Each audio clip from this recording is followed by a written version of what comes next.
ముందుగా అందరికీ హ్యాపీ హోలీ. ఏందబ్బా హ్యాపీ హోలీని గేమ్ రూమ్ చూపిస్తుంది అనుకుంటున్నారా? మా హోలీ స్టార్ట్ అయిందే గేమ్ రూమ్లో. సో గేమ్ రూమ్లోకి వచ్చి అందరూ పూసిపోయింది. ఇంక అక్కడి నుంచి మేము ప్యాంట్రీకి వచ్చి ప్యాంట్రీలో ఎంజాయ్ చేసినాము.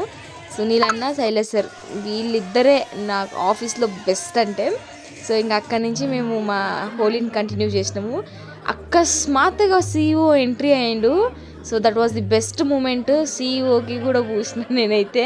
అరే ఫస్ట్ దీంతోనే బెస్ట్ హోలీ అనమాట. నా ఇది బెంగళూరు లైఫ్లో that was the best Holi నేను సెలబ్రేట్ చేసింది. హోలీ పూసుకుని అయిపోయింది. ఇంకా లాస్ట్లో డ్యాన్స్ వేసేస్తాం అంతా.